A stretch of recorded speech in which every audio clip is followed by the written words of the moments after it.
உலகத்திலேயே மிக சிறிய நாடுகள்ல ஒண்ணு இஸ்ரேல். இஸ்ரேல் நாட்டு மக்கள் தொகை வெறும் 90 லட்சம் தான். ஆனா இவங்க தான் உலகத்திலேயே மிகவும் பவர்ஃபுல் கண்ட்ரியா இருக்கிறாங்க.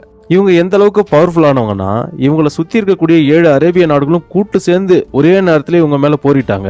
அப்பயும் இஸ்ரேல தோக்கடிக்க முடியல. டெக்னாலஜி விஷயத்துல கூட இவங்களுக்கு போட்டியே இல்ல. விவசாயத்துல கூட இவங்கள மிஞ்ச ஆளே இல்ல. குடிக்க தண்ணியே கிடைக்காத ஒரு நாடா இருந்தாலும் பாலைவனத்துல கூட விவசாயம் பண்றாங்க. பால் உற்பத்தியில கூட இஸ்ரேல் தான் நம்பர் 1. அதே போல ஒரு புள்ளி விவரத்தின்படி அதிக அளவு போஸ்ட் கிராஜுவேட் படிச்சவங்க இஸ்ரேல்ல தான் இருக்கிறாங்க.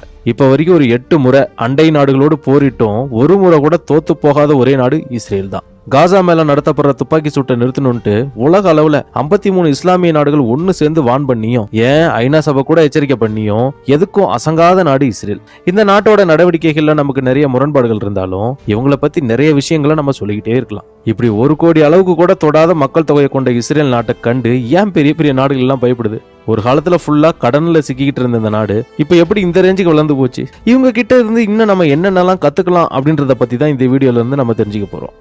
இஸ்ரேலோட வரலாற்றை கொஞ்சம் பார்த்தோம்னா 1948 அப்படின்னா நமக்கு சுதந்திரம் கிடைச்சி ஒரு 9 மாசத்துக்கு பிறகுதான் இஸ்ரேல்னே ஒரு நாடு உருவாகிச்சு. இஸ்ரேலுக்கு சுதந்திரம் கிடைச்சி 24 மணி நேரம் ஆகிறதுக்குள்ளாரையே அந்த நாட்டுக்கு பக்கத்துல இருந்த ஒரு 9 அரேபிய நாடுகள் இஸ்ரேல் மீது வார் ஸ்டார்ட் பண்றாங்க. அந்த சமயத்துல இஸ்ரேலிய நாட்டோட மக்கள் தொகை வெறும் 5 லட்சம் தான். ஆனா எதிரி நாடுகளோட மொத்த மக்கள் தொகை 6 கோடி. கிட்டத்தட்ட இஸ்ரேலோட 120 மடங்கு அதிகம். இந்த போர் நடந்த சமயத்துல உலகத்துல ஒரு நாடு கூட இஸ்ரேலுக்கு போயிட்டு ஆதரவா நிக்கல. ஏன் நம்ம இந்தியா கூட எதுவும் பேசல. இஸ்ரேல் தனியாவே போராடி ஜெயிச்சாங்க. அரேபிய நாடுகளும் தோத்து போனாங்க. அதுக்கு பிறகு ஒரு 7 முறை இஸ்ரேல் மீது தொடர்ந்து போர் நடத்தப்பட்டுச்சு.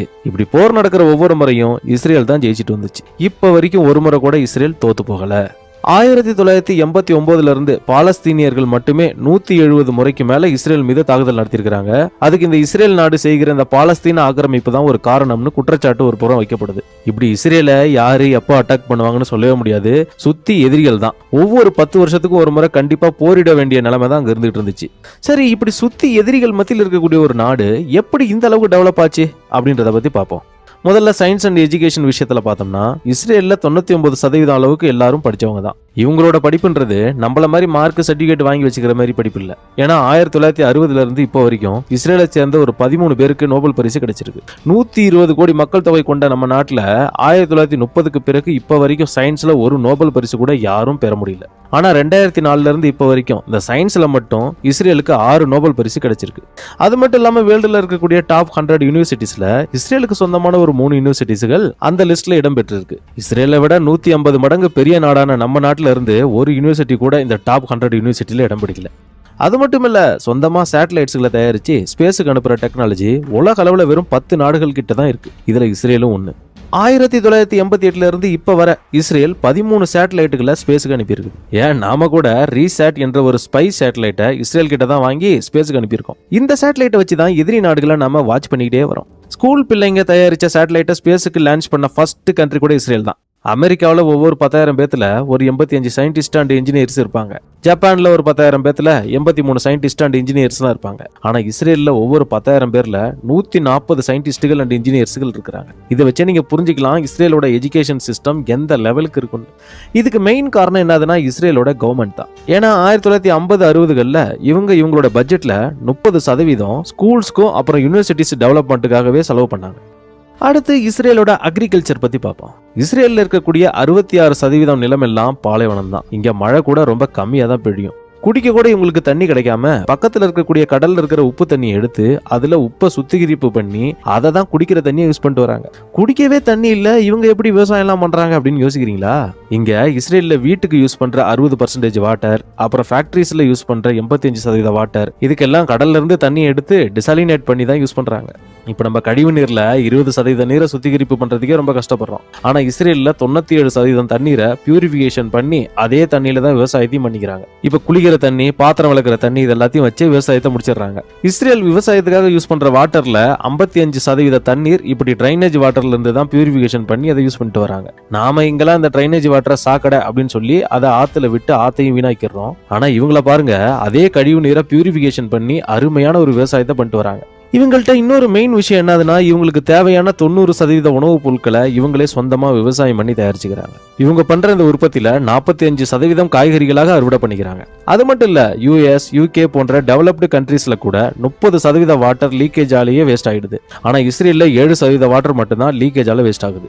தண்ணீரை எந்த அளவுக்கு யூஸ் பண்ணிக்க முடியும்ன்றது இஸ்ரேலுக்கு தெரிஞ்ச அளவுக்கு வேற எந்த நாட்டுக்கும் தெரியறது இல்லைன்னு சொல்லலாம். அதனாலதான் இந்த நீரை ரீசைக்கிளிங் பண்ற நாடுகள்ல இஸ்ரேல் தான் உலக அளவுல நம்பர் 1 இருக்கு. இந்த சொட்டு நீர் பாசனத்தை கண்டுபிடிச்சது கூட இவங்க தான். இந்த சிஸ்டம் மூலமா இவங்க 70% விட கொஞ்சமான வாட்டரை யூஸ் பண்ணி விவசாயத்தை பண்ணிட்டு வராங்க. கடந்த 4 வருஷத்துல இவங்களுடைய தண்ணீர் பாசனத்துல எந்த மாற்றமுமே இல்லாம இந்த ஜிடிபில மட்டும் 300% அளவுக்கு டெவலப் ஆன ஒரே நாடு இஸ்ரேல் தான். ஒரே ஒரு முறை நீங்க இந்த கிராஃபை பார்த்தாலே உங்களுக்கு கிளியரா புரிஞ்சிடும். இந்த இஸ்ரேல் விவசாயத்துக்காக 1986ல எந்த அளவுக்கு தண்ணீர் யூஸ் பண்ணிருக்காங்களோ இப்பவும் அதே அளவுக்கு தான் தண்ணீரை யூஸ் பண்ணிட்டு வராங்க. ஆனா உற்பத்தி மட்டும் பாத்தீங்கன்னா 40% அளவுக்கு பெருகி போயிருக்குது. அது மட்டும் இல்ல, உலகத்திலேயே அதிக அளவு பால் உற்பத்தி பண்ற மாடுகள் இஸ்ரேல்ல தான் வளர்க்கப்படுது.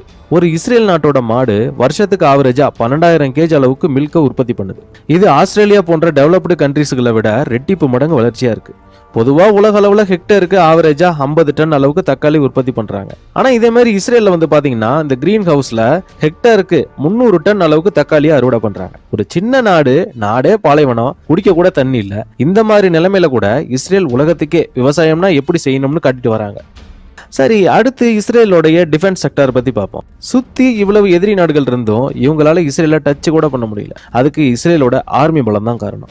இஸ்ரேல் உலக அளவுல ரொம்ப சின்ன நாடு தான். ஆனா அவங்களுடைய ஏர்ஃபோர்ஸ் உலக அளவுல 9வது மிகப்பெரிய அமைப்பா இருக்கு. உலக அளவுல வேகமா முடிவெடுக்கக்கூடிய ஆர்மினா அது இஸ்ரேல் ஆர்மி தான். அதே போல உலகத்தையே கவர் பண்ற போல ஆன்டி பாலிஸ்டிக் டிஃபென்ஸ் சிஸ்டம் இருக்கிற ஒரே நாடு இந்த இஸ்ரேல் நாடு மட்டும்தான். அப்படின்னா யாராவது இஸ்ரேல் மேல ராக்கெட் விட்டுட்டா இந்த ஆன்டி பாலிஸ்டிக் டிஃபென்ஸ் சிஸ்டம் அந்த ராக்கெட்டை அப்படியே அந்த இடத்துலயே அடிச்சு தூக்கிடும். இவங்க தயாரிக்கிற இந்த அயன் டோம் உலகத்துக்கே இஸ்ரேலோட பலம்னா என்னன்னு காட்டிட்டு இருக்கு. இவங்களுக்கு தேவையான ஆயுதங்களை மட்டும் தயாரிக்காம தயாரிச்ச ஆயுதங்கள்ல 80% வேற நாடுகளுக்கு வித்துட்டு வராங்க. 2020ல மட்டும் இஸ்ரேல் 59,000 கோடி மதிப்புள்ள ஆயுதங்களை வேற பல நாடுகளுக்கு விற்பனை பண்ணியிருக்காங்க. 120 கோடிக்கு மேல மக்கள் தொகை இருக்கிற நம்ம நாட்டுல ஆயுதங்கள் ஏற்றுமதி பண்ற நாடுகளோட லிஸ்ட்ல நாம 23வது இடத்துல இருக்கிறோம். ஆனா வெறும் 90 லட்சம் மக்கள் தொகை இருக்கக்கூடிய இஸ்ரேல் இந்த லிஸ்ட்ல 8வது பிளேஸ்ல இருக்கிறாங்க. தற்போது இஸ்ரேல் ஒரு 16 நாடுகளுக்கு ஆயுதம் ஏற்றுமதி பண்ணிட்டு வராங்க. இப்படி இஸ்ரேல்ல இருந்து ஆயுதங்கள் வாங்கின நாடுகள்ல நம்ம நாடு தான் டாப்ல இருக்கு. நாம இப்ப வரைக்கும் வாங்கின ஆயுதங்கள்ல 30% ஆயுதங்கள் இஸ்ரேல்ல இருந்து தான் வாங்கிட்டு வரோம். அவங்க விற்கிறதுல டாப்பா இருக்கிறாங்க, நம்ம வாங்குறதுல டாப்பா இருக்கிறோம். இப்படி இஸ்ரேல் நமக்கு மட்டும் இல்ல, US போன்ற வல்லரசு நாட்டுக்கே 10% ஆயுதங்களை எக்ஸ்போர்ட் பண்ணிட்டு இருக்காங்க. ஆயுதங்கள் மட்டும் இல்ல, இந்த ட்ரோனை தயாரிக்கிறதுல கூட இஸ்ரேல் தான் நம்பர் 1. 1985ல இருந்து 2014 வரைக்கும் மார்க்கெட்ல விற்கப்பட்ட ட்ரோன்ஸ்ல 60% ட்ரோன்ஸை இஸ்ரேல் தான் தயாரிச்சிருக்காங்க. ரீசெண்டா நாம கூட இவங்க கிட்ட இருந்து தான் ட்ரோன்ஸை வாங்கிட்டு வரோம். 90 லட்சம் மக்கள் தொகை கொண்ட இந்த நாட்டுல 35 லட்சம் பேர் ஆர்மிலேயே ஒர்க் பண்றாங்க. ஏன்னா இஸ்ரேல் நாட்டோட பையனோ பொண்ணோ 18 வயசை தாண்டியாச்சுன்னா கம்பல்சரி ஆர்மில ஒர்க் பண்ணி தான் ஆகணும். பசங்கன்னா ஒரு 3 வருஷம் வேலை பார்த்தாகணும், பொண்ணுங்கன்னா ஒரு 2 வருஷம் ஒர்க் பண்ணணும். இதுல பெரிய சினிமா நடிகரோட மகனா இருந்தாலும் சரி, பெரிய கோடீஸ்வரனோட மகளா இருந்தாலும் சரி, ஏன் பிரைம் மினிஸ்டரோட பிள்ளைங்களா இருந்தாலும் சரி, ஆர்மில கட்டாயம் ஒர்க் பண்ணி தான் ஆகணும். அதனாலதான் இவங்க நாட்டுல பிரதம மந்திரியா இருக்கிறவர் கூட ஒரு காலத்துல இங்க மிலிட்டரியில ஒர்க் பண்ணவராக தான் இருந்திருப்பாரு. இந்த ரூல்ஸால தான் இஸ்ரேல்ல இருக்கக்கூடிய ஒவ்வொருத்தருமே 18 வயசுலயே ஒரு பிரச்சனை எப்படி ஹேண்டில் பண்ணணும்னு தெரிஞ்சு வச்சிருக்காங்க. நாடுனா முதல்ல என்னன்னு தெரிஞ்சிருக்காங்க. இதுல ரொம்ப இன்ட்ரெஸ்டிங்கான விஷயம் என்னதுன்னா, இஸ்ரேல்ல இருக்கக்கூடிய ஒவ்வொருத்தருக்குமே துப்பாக்கியை எப்படி ஹேண்டில் பண்ணணும்னு தெரிஞ்சிருக்கும். ஏன்னா தேவைப்பட்டுச்சுன்னா அந்த நாட்டுல இருக்கக்கூடிய ஒவ்வொருத்தருமே சடனா போர் வீரராக கூட மாறிடுவாங்க. அடுத்து இந்த இஸ்ரேல்ல இருக்கக்கூடிய ஸ்டார்ட் அப்ஸை பத்தி பார்ப்போம்.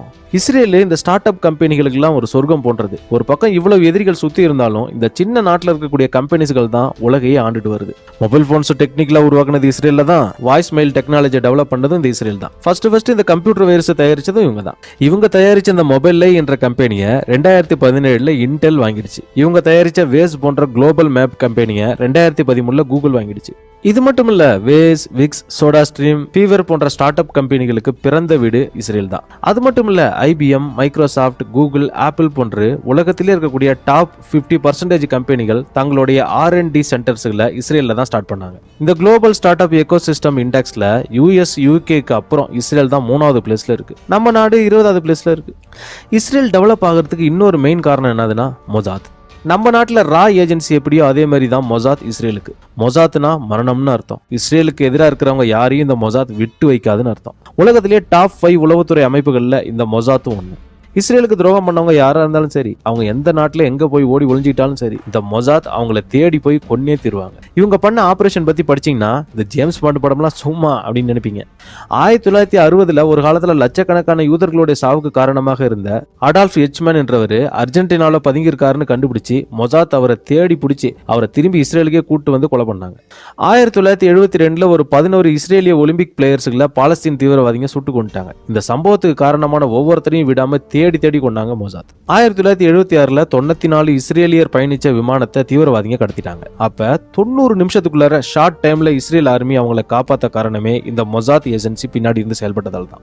ரீசெண்டா ஈரானை சேர்ந்த நியூக்ளியர் சயின்டிஸ்ட் மொக்சன் ஃபெகர்ஸத்தையும் அவரோட மனைவியும் ஜஸ்ட் 3 நிமிஷத்துல ரிமோட் கண்ட்ரோல் கன்னை யூஸ் பண்ணி கொண்டது மொசாத் தான். இப்படி 1 இல்ல 2 இல்ல, இஸ்ரேல் நாட்டுக்கு எப்பெல்லாம் சிக்கல் வருமோ அப்பெல்லாம் அதை சரி பண்றதுல மொசாத் தான் ஃபர்ஸ்ட் வந்து நிற்பாங்க. அதனாலதான் மொசாத் இந்த வேர்ல்டு லெவல்லயே டாப் 5 உளவுத்துறை ஏஜென்சியா இருக்கிறாங்க.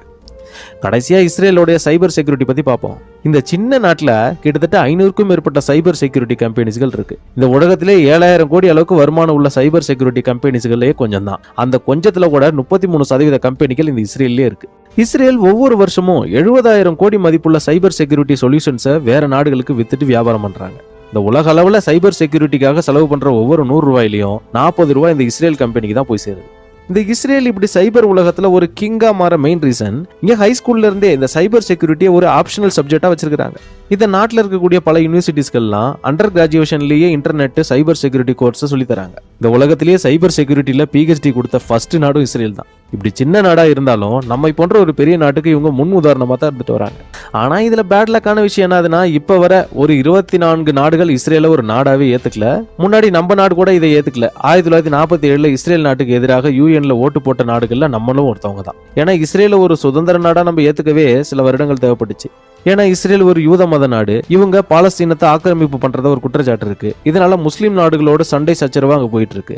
இந்த மதவாத அரசியலோட தாக்கம் இந்திய அரசியலை பாதிச்சிடும்னு கடந்த 70 வருஷமா இந்திய பிரதமர்கள் யாருமே அந்த நாட்டுக்கு போனதே இல்லை. இப்ப ரீசெண்டா தான் தற்போதைய பிரதமர் நரேந்திர மோடி கூட அங்க போயிட்டு விசிட் பண்ணியிருந்தார். அதே போல இஸ்ரேலும் நம்ம நாட்டுக்கு நிறைய ஹெல்ப் பண்ணியிருக்காங்க. 1962 சீனாவோட போர் நடந்த சமயத்துல சீனா பத்தின பல ரகசிய தகவல்களை இந்தியாவுக்கு சொன்னது இஸ்ரேல் தான். 1971 1999 நடந்த பாகிஸ்தான் போர் சமயத்துல நமக்கு தேவையான போர் ஆயுதங்களை உடனுக்குடன் சப்ளை பண்ணதும் இஸ்ரேல் தான்.